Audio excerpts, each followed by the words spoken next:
Halo teman-teman YouTube. Nah ini teman-teman, box brooding. Beberapa video saya yang lalu, kalau nggak salah video tentang brooding tanah, itu saya membuat percobaan teman-teman, membuat brooding langsung dari tanah.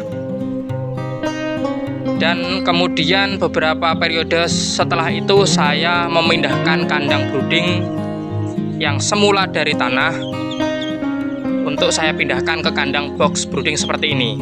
Nah tentunya saya beralih ke box seperti ini ada beberapa alasan teman-teman. Yang pertama, kalau kita menggunakan alas tanah, langsung brooding alas tanah, kita bicara tentang positifnya dulu. Positifnya adalah kita bisa memaksimalkan lahan teman-teman. Yang kedua adalah irit, kita nggak perlu membuat box seperti ini untuk untuk brooding. Yang tentunya kalau kita membuat box seperti ini cukup membutuhkan biaya dan waktu. Kalau kita langsung taruh di tanah, nah itu kan nggak membayar apa-apa teman-teman. Tapi untuk minusnya adalah kita membutuhkan lampu atau sumber penghangat yang lebih teman-teman. Karena sistem di brooding di tanah, logikanya adalah angin dingin itu selalu tempatnya di bawah teman-teman. Nah jadi kalau di lantai tanah, brooding tanah itu kita membutuhkan sumber penghangat yang cukup banyak. Oke kalau kita mempunyai DOD yang sehat. Tapi kalau DOD kita kurang bagus dan kita tempatkan di brooding tanah, itu sangat berakibat fatal teman-teman. Kalau DOD kita tidak tahan dingin dan mudah terserang penyakit, nah itu bisa sangat berbahaya. Karena kalau di lantai tanah itu cenderung sangat basah teman-teman untuk kandang liternya. Untuk alas kandang itu sangat-sangat cepat basah karena tempat air minum yang namanya naluri bebek, kalau lihat air itu selalu ingin mandi teman-teman. Nah makanya kalau kita menggunakan box dari brooding tanah, itu mereka akan cepat basah liternya, dikarenakan mereka kalau minum itu nggak aturan teman-teman. Biasanya kaki pun mereka masuk di dalam mangkok merah-merah itu. Nah sehingga lantai tanah cepat basah, dan apabila kandang basah, DOD ini akan cepat terserang penyakit teman-teman. Pernah saya bahas di video sebelumnya, kalau kita mendapatkan DOD yang mempunyai pusar yang basah, nah itu cenderung lebih sering atau cepat terserang penyakit teman-teman.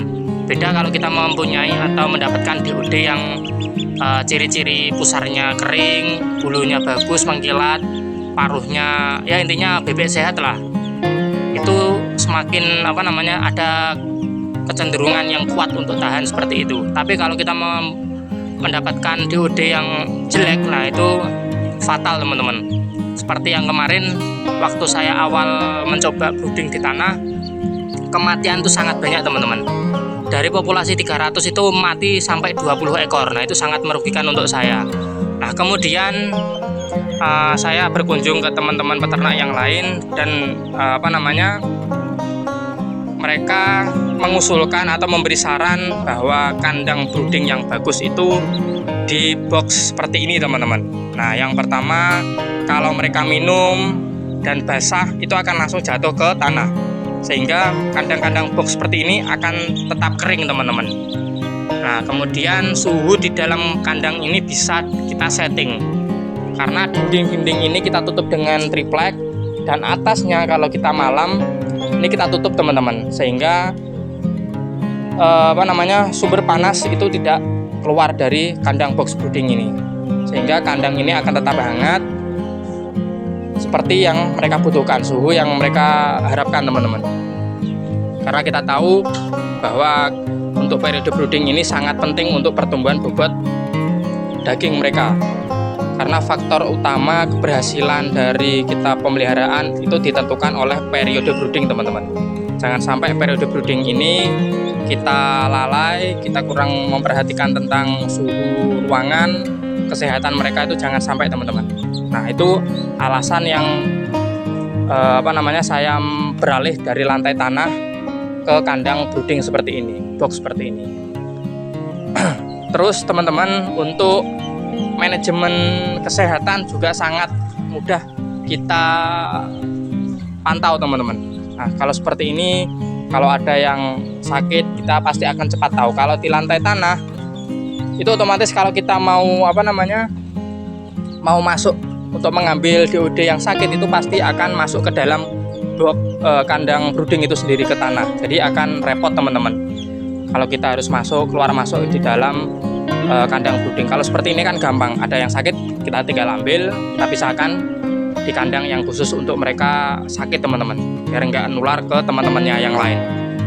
Dan untuk pergantian air minum kita juga mudah teman-teman, kita tinggal menggantung seperti itu, atau kalian yang sudah bisa membuat tempat minum otomatis untuk DOD, nah itu sangat membantu sekali teman-teman untuk kita pemeliharaan DOD.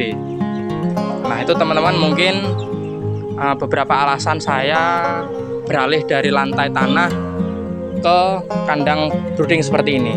Karena apabila suhu di dalam kandang brooding ini sangat dingin, ditambah lagi cuaca penghujan, itu sangat rentan teman-teman, sangat berbahaya untuk kesehatan ternak DOD kita. Oke teman-teman, cukup sekian video kali ini. Semoga bisa menambah referensi tentang cara pemeliharaan DOD, perbandingan dari kandang box brooding dan lantai tanah. Mungkin cukup sekian. Terima kasih sudah menonton. Silahkan like, komen, dan subscribe apabila kalian belum subscribe.